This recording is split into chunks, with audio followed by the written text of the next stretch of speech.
Sahabat doa yang saya kasih dalam Tuhan, ketika Tuhan memilih, memanggil kita, dan menunjuk kita dalam melayani Tuhan, Tuhan pasti mengurapi kita. Kita tahu firman Tuhan yang berkata di dalam bagian 1 Tesalonika pasal 5 ayat 24. Ia yang memanggil kamu adalah setia. Ia juga akan menggenapinya.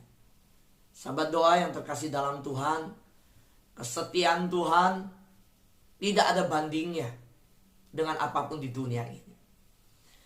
Kesetiaan Tuhan terbukti dari zaman ke zaman, di dalam sejarah, dari masa ke masa. Yang terjadi adalah manusia yang tidak setia. Kita tahu dalam tokoh-tokoh Alkitab yang dipilih, Daud pernah gagal, Abraham pernah gagal.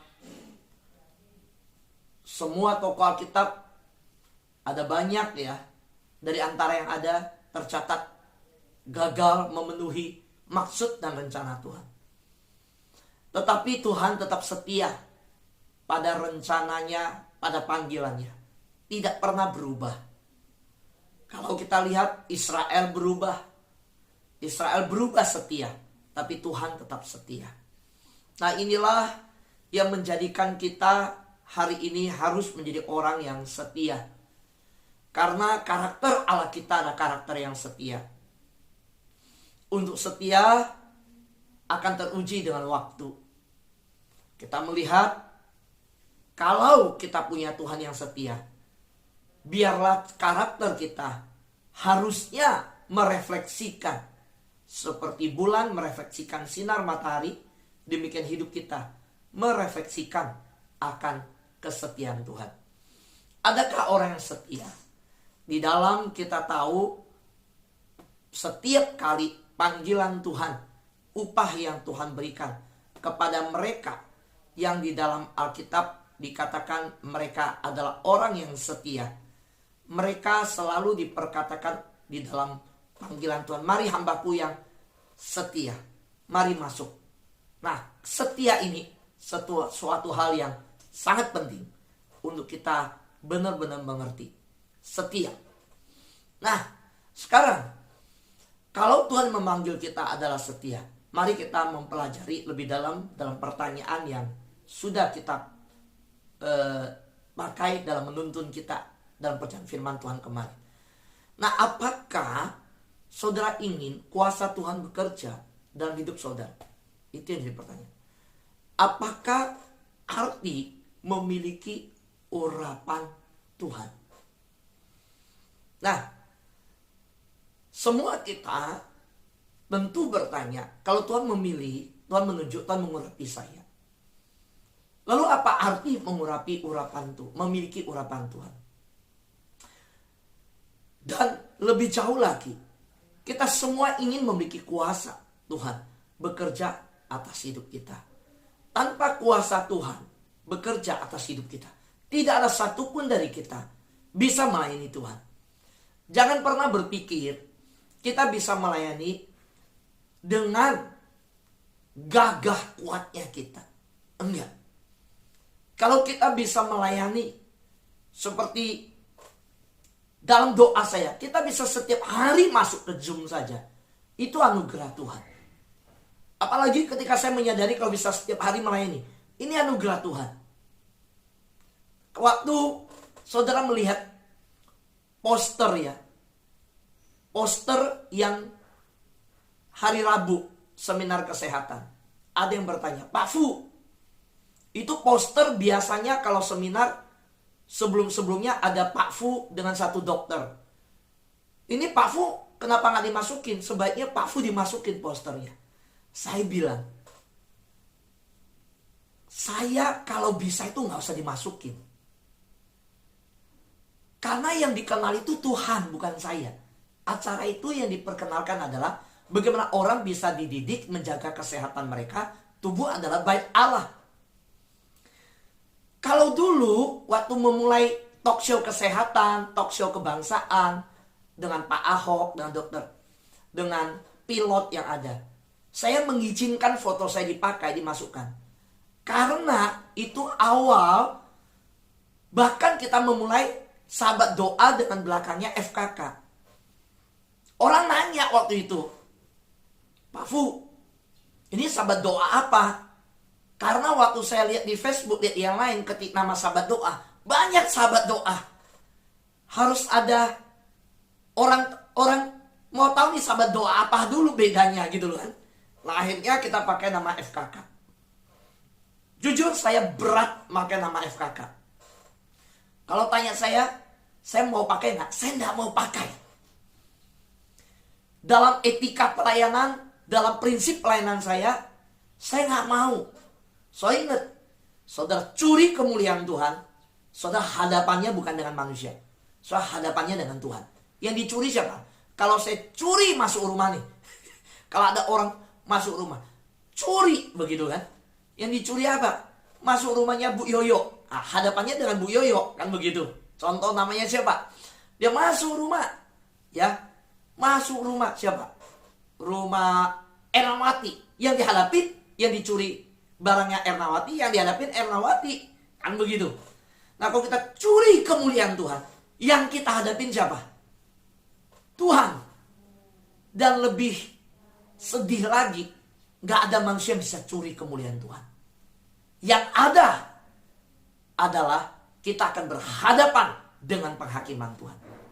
Maka karena itu, di ulang tahun yang pertama, tanggal 16 November, hari ini, gak usah tunggu tanggal 16, saya mau mengumumkan, supaya saudara segera menyadari, FKK itu jangan sebut lagi Fu Kwek Kiong. Bukan ya. Tapi F-nya itu adalah firman. K-nya itu kebenaran. K yang satu lagi adalah kehidupan. Melalui sebuah doa yang panjang. Ketika terus bertanya sama Tuhan di hadirat Tuhan. Saya doa, saya bilang Tuhan saya gak mau. Lama-lama orang kenalnya taunya Fu Kwek Kiong, FKK. Saudara, tidak ada nama yang boleh dikenal kecuali nama Yesus. Amin. Hanya nama Yesus. Maka ketika saya berdoa, saya ingat Yohanes pasal 14 ayat 6. Yesus berkata, Akulah jalan, kebenaran, dan hidup. Di dalam Injil Yohanes, di pasal 1 ayat 1 dan seterusnya. Pada mulanya adalah firman. Firman itu bersama dengan Allah. Dan firman itu ialah Allah. Maka saya akhirnya ketika renung, wah benar, F itu kita mau mulai ke depan, paradigma kita diubah. F itu adalah firman, ya. K-nya itu apa? Kebenaran. Dan K satunya lagi adalah kehidupan. Karena itu sahabat doa yang terkasih dalam Tuhan, saya kembali lagi ketika ada yang bertanya, Pak Fu kenapa Pak Fu yang punya sahabat doa FKK, harusnya ada foto Pak Fu di seminar dokter itu, di seminar yang ada. Enggak, saudara, selanjutnya ke depan, saya selalu minta, kalau bisa, nggak usah foto saya. Kecuali nggak ada jalan lain, harus ada. Saudara, saya enggak. Saudara jangan pikir saya mau, wah, semua enggak. Saudara melayani jangan mau tampil. Ya. Kalau manusia sudah puji saudara, saudara nggak dapat upah dari Tuhan. Sudah selesai. Tuhan di surga bilang, kamu udah dapat kok. Udah dapat upah kok dari dunia. Buat apa upah dari surga lagi? Maka, lihat baik-baik. Saya bikin brosur, saudara jangan berharap saudara ikut yang pelayanan di sini. Pak Fu kenapa nggak bikin brosur? Ya udah semua yang pelayanan, usher, pemusik, pengumuman, hari ini kan pengumuman Pak Paul, pemusik Pak Jakaria, usher siapa tadi? Ya bookmaker, doa pembukaan Bu Rustiningsi.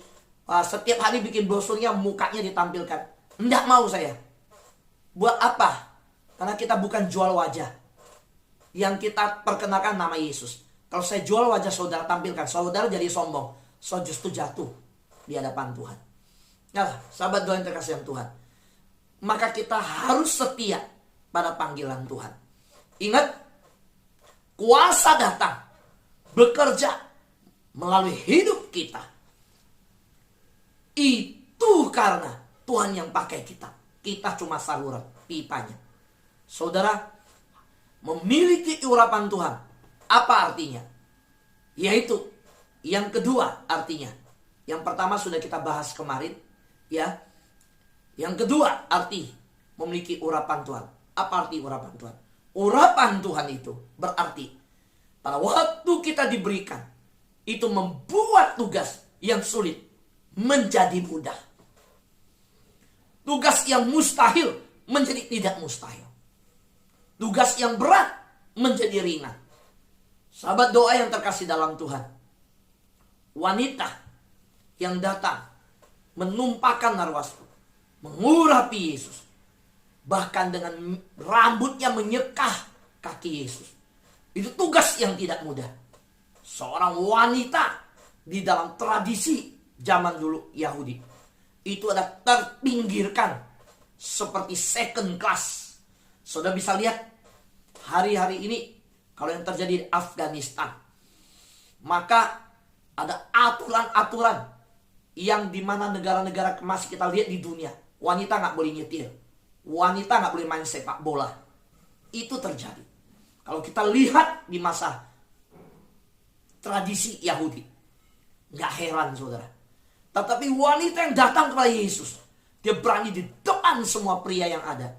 Dia lakukan sesuatu yang begitu mengejutkan. Kenapa dia melakukannya? Karena dia diurapi untuk tugas di mana dia tahu Yesus akan menghadapi kematian. Maka yang dilakukannya adalah dia datang mengurapi. Dia tahu pengertian itu, dia kerjakan.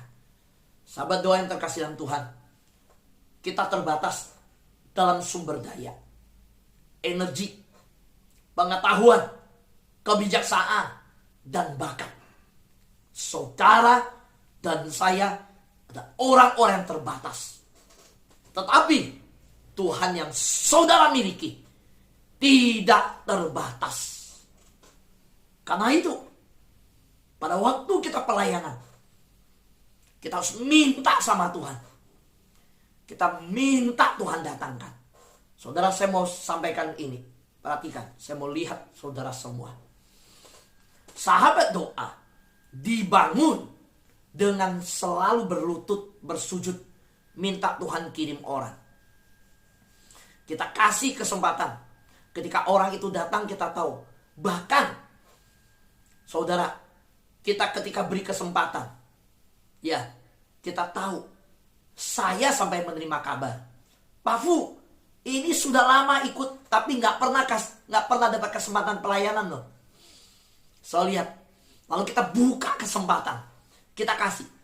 Karena begitu banyak, saya fokus khotbah, saya nggak bisa liatin satu-satu, sehingga saya jujur sampaikan, saya nggak sampai ada yang terlewatkan, ya. Jadi jangan akar pahit ya. Waduh, saya nggak dijadwalkan. Nah, bulan ini kita sudah berusaha. Saya udah lihat hampir 200 nama sudah masuk dalam semua pelayanan. Karena memang semangat kita, spirit kita semua melayani. Kita libatkan. Nah saudara, karena itu, kalau saudara lihat hari-hari ini ada yang kirim. Saya mengizinkan dan saya sudah koreksi. Ya, ada yang bikin poster. Ya, itu anak-anak muda yang memberikan diri. Pak Fu, bagaimana setiap khotbah besok paginya sudah ada posternya. Jangan bentuk tulisan saja. Ya, kamu siap bikin? Ya, you say you pay. Kamu siap bayar harga? Siap. Nah, mereka lakukan semua. Saudara, saya berharap semua yang pelayanan di sini, ingat baik-baik. Saudara ikut persekutuan di sini. Dari awal, belajar semangat. Minta sama Tuhan. Kekurangan WL, minta sama Tuhan. Kita butuh pelayanan, butuh yang bikin poster. Jangan buru-buru. Kita bisa dengan, pakai orang desain, bayar. Enggak. Saudara, saya tahu uang bisa melakukan banyak hal. Tapi saya tidak mau semuanya dengan uang. Enggak mau. Saya justru berdoa, Tuhan munculkan relawan-relawan yang menyerahkan diri, mau melayani. Saudara, Pak Fu saya mau melayani, masukkan orang ke grup. Pak Fu saya mau bikin poster.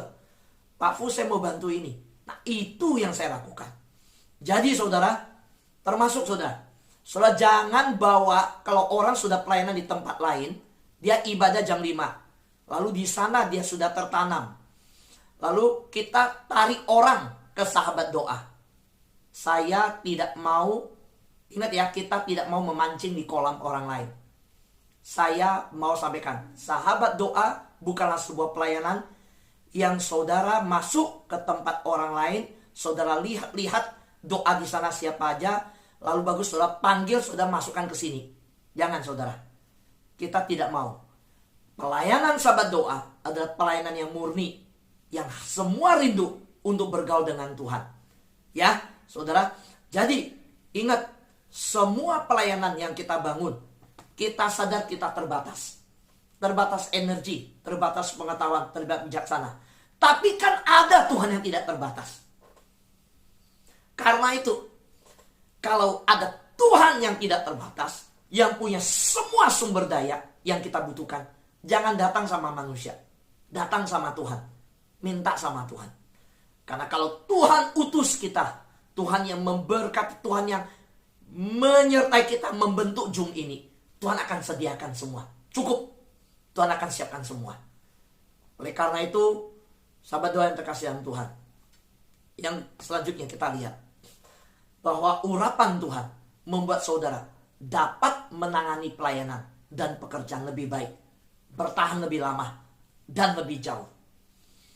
So, kalau tanpa urapan Tuhan, saudara hanya semangat di awal, lalu redup di akhir. Orang bilang hangat-hangat kuku gitu ya. Panas kuku begitu ya. Apa namanya ya. Saudara, malah nggak enak bahasanya. Panas-panas tai ayam. Wah, itu nggak enak bahasa dengarnya. Nah, sahabat doa yang terkasih dalam Tuhan, kita melihat bagaimana wanita yang mengharapi Yesus. Itu wanita yang berani menerobos tradisi. Berani merendahkan hati di hadapan Tuhan. Dan melakukan itu tidak mudah. Tapi dia memiliki akan urapan Tuhan yang memampukan dia. Efesus pasal 3, 14-16 berkata, itulah sebabnya aku sujud untuk berdoa kepada Bapa. Sebab keluarga di surga dan di bumi mendapat nama yang sesungguhnya dari Bapa. Aku meminta kepada Bapa dengan kekayaan kemuliaannya untuk menguatkan kamu dengan kuasa melalui rohnya agar kamu kuat di dalam rohmu. Perhatikan ayat 16. Aku meminta kepada Bapa dengan kekayaan kemuliaannya. Jadi Bapa kita itu kaya dalam segala kemuliaannya. Apa yang Paulus minta? Untuk menguatkan kamu dengan kuasa melalui rohnya. Agar kamu kuat di dalam rohmu. Jadi inilah yang saya maksud. Ketika Tuhan memanggil kita, menunjuk kita dalam pelayanan, maka Tuhan akan menguatkan kita melalui Roh Kudusnya. Sehingga roh kita itu kuat, saudara. Segar. Karena itu Paulus menulis di Roma, biarlah rohmu menyala-nyala dan layanilah Tuhan. Sahabat doa, saya melihat yang melayani di sahabat doa itu orang-orang semangat. Yang di Zoom dan di YouTube, saya percaya. Saya lihat setiap pagi, saudara, ada orang-orang yang tidak utus-utusnya semangatnya. Puji Tuhan. Itulah karena apa? Karena pengurapan daripada Tuhan. Kalau saudara mengalami pengurapan di dalam Tuhan, dalam mencari Tuhan, saudara tidak akan didorong-dorong orang lain. Nggak perlu ya diajak-ajak sampai terus didorong-dorong. Diajak sekali aja saudara udah semangat cari Tuhan. Betul saudara? Yang di sini berkata, Pak Fu, saya cuma diajak sekali. Sampai hari ini saya bersama-sama di sahabat doa. Boleh lambaikan tangan. Yang di YouTube katakan amin. Amin. Lebih lagi saudara, saya jujur, saya bersyukur saya dapat di YouTube. Ya, ada satu ibu, saya kesaksian ya, saya sebut nama, Bu Betty namanya. Bu Betty. Ada lagi satu ibu ya, aduh, siapa namanya? Dia bilang, Pak Fu, saya nggak usah muncul di Zoom ya, saya ikut di YouTube. Saya mau tanya sekarang, di YouTube bagaimana cara tahu dia ikut apa enggak? Dan di YouTube bukankah bisa ikut di jam yang lain? Paling tidak bisa ikut di jam yang lain. Betul? Tapi tetap jam 5 pagi ketika kita mulai, mereka di YouTube mulai sama-sama kita. Nah, jadi saya melihat, ini saya percaya bukan kuat dan gagahnya manusia, tapi karena oleh roh Tuhan. Amin saudara. Firman Tuhan berkata bukan karena kuat dan gagah manusia, tapi oleh karena roh Tuhan. Ini ayatnya. Efesus pasal 3:16 berkata apa? Bahwa aku meminta kepada Bapa dengan kekayaan kemuliaannya untuk menguatkan kamu dengan kuasa melalui Roh Kudusnya, agar kamu kuat di dalam rohmu. Saudara, doa Paulus inilah yang menjadi doa saya. Ketika saya berdoa untuk sahabat doa, ketika di saat-saat saya menjalankan selesai persiapan firman Tuhan, saya langsung, Tuhan terima kasih, firman Tuhan yang saya siapkan sangat memberkati saya malam ini. Waduh, saya tidak sabar. Saya ingin khotbahkan besok. Saya ingin cepat-cepat fajar menyingsing. Saya ingin rindu segera pagi membagikan. Karena saya menggebu-gebu, saya dapat berkatnya. Saya rindu yang lain juga dapat berkat. Saya ingin taburkan segera. Tapi selalu tahu apa yang jadi ingatan saya. Aduh, Bapak ini ikut gak ya? Hari ini ikut gak ya? Besok ini mereka ikut gak ya? Tuhan, saya doakan semuanya sehat. Tuhan, saya doakan roh Tuhan menguatkan hati mereka. Tuhan, Roh Kudus menggerakkan rohnya mereka, sehingga gairah mereka ada. Dan puji Tuhan, setiap kali saya berdoa untuk saudara sedemikian, saya melihat, saya berjumpa dengan wajah-wajah yang ikut, yang setia. Sahabat doa yang terkasih dalam Tuhan, di dalam firman Tuhan berkata, bagaimana, sebenarnya saya kembali ke slide. Bagaimana ketika firman Tuhan yang menyatakan bahwa Tuhan di dalam penyertaannya melalui kuat kuasanya yang tidak meninggalkan kita. Maka di sini kita menyadari betapa bahagianya hidup kita. Bahwa Tuhan yang memanggil kita setia. Saudara, bandingkan sekarang kita lihat 1 Tesalonika pasal 5 ayat 24. Memunculkan bahwa pribadi Tuhan adalah pribadi yang setia. Dan dalam kesetiaannya, apa yang dijanjikan akan digenapi. Sekarang kita lihat bagaimana kehidupan Paulus dalam pelayanan. Ya, perhatikan 2 ayat ini, saya tampilkan. Di dalam 1 Tesalonika, itu adalah seruan daripada Paulus. Paulus berkata, Paulus yang pernah diangkat ke tingkat langit tertentu, mendapat penglihatan. Paulus yang mendapat wahyu Tuhan menuliskan hampir 3/4 bagian perjanjian baru. Paulus berkata kepada jemaat Tesalonika, Tuhan yang memanggil kamu adalah setia. Tuhan juga akan menggenapinya. Sekarang kita lihat apa yang ditulis di Efesus. Paulus berdoa. Lihat ayat 14. Aku sujud untuk berdoa kepada Bapa. Ya, kita punya contoh pribadi yang berdoa nih. Setiap perkara, setiap masalah di penjara berdoa. Memuji Tuhan. Ya, mengingat firman Tuhan, menulis firman Tuhan. Itu kehidupan Paulus. Kenapa Paulus sujud berdoa? Saudara, itu sebabnya. Itu ada di pasal 3 di atas sebelumnya. Itu sebabnya. Ya. Setiap keluarga di surga dan di bumi mendapat nama sesungguhnya dari Bapa. Aku meminta kepada Bapa, dalam doanya tersebut dia minta, dengan kekayaan kemuliaan Bapa yang di surga, untuk menguatkan kita. Saudara, saya mau tanya, kekayaan kita apa dalam hidup kita? Saudara tahu? Pertama, kekayaan yang terbesar yang kita miliki di atas semuanya yang tidak akan kita tinggalkan. Tidak akan mau terpisahkan. Mau diancam apapun kita tidak mau. Mau dibunuh pun kita gak mau. Dan firman Tuhan di Roma berkata, apakah ada yang bisa memisahkan kita dari kasih Kristus? Ketelanjangankah, kelaparankah, kemiskinankah, penganiayaannya? Apa saudara? Yaitu keselamatan. Amin saudara. Itu kekayaan yang orang taruh pistol pun kita gak mau mundur. Suruh sangkal pahlawan-pahlawan iman dalam sejarah Alkitab, sangkal Yesus, no, nggak akan. Ya, karena itu kita lihat di China ada sebutan gereja bawah tanah. Artinya, secara aturan pemerintah, mereka tidak dimungkinkan untuk beribadah. Sama seperti keadaan di Mesir. Mereka tidak punya kesempatan menyembah Tuhan. Lalu saudara, di dalam bijaksana yang ada, mereka tahu Tuhan ada prioritas. Jadi saudara, maka saya harus menjawab ini ya. Kita belum ada satu forum tanya jawab. Saya nanti bawa dalam doa. Apakah perlu seminggu sekali setelah worship night pakai jam berapa? Ayo 1 jam Anda bertanya ya, para pendeta menjawab. Ini kan banyak pendeta di sini kan?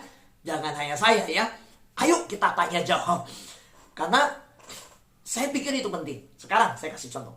Loh Pak Fu bilang gereja bawah tanah. Gereja yang secara pengakuan pemerintah ada di Cina, di bawah tanah. Berarti melanggar firman Tuhan dong. Firman Tuhan berkata, tunduklah kepada pemerintahan. Karena tidak ada pemerintah yang tidak berasal daripada Tuhan. Nah waktu Tuhan minta tunduk, sedangkan mereka tidak tunduk, tidak boleh ada gereja yang lain, terus mereka buat, berarti ini nggak tunduk dong, langgar firman Tuhan. Nah makanya ini saya bilang perlu ada forum tanya jawab. Saya jelaskan di sini biar kita tahu. Saudara, waktu Tuhan memberikan firman itu, firman tidak akan bertentangan dengan firman. Maka ada namanya ordo, maka ada namanya prioritas. Saudara lihat di dalam firman Tuhan, kita tahu hukum Taurat. Di dalam 10 hukum Taurat, hukum yang pertama apa? Jangan ada padamu Allah lain di hadapanku. Betul? Betul tidak saudara? Iya. Maka ketika bicara tentang mencari Tuhan, menyembah Tuhan, pemerintahan Romawi bisa berusaha mempermainkan umat Kristen dengan ayat ini. Ya kan? Memang ayat ini belum ditulis pada masa itu oleh Paulus. Betul. Maka Paulus yang menuliskan ayat ini kepada kekristenan di Roma bukan berarti membatalkan iman mereka supaya mereka karena tunduk sama pemerintah berarti menyangkal iman. Enggak.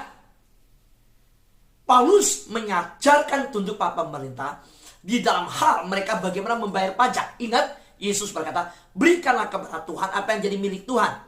Berikanlah kepada Kaisar apa yang jadi milik Kaisar.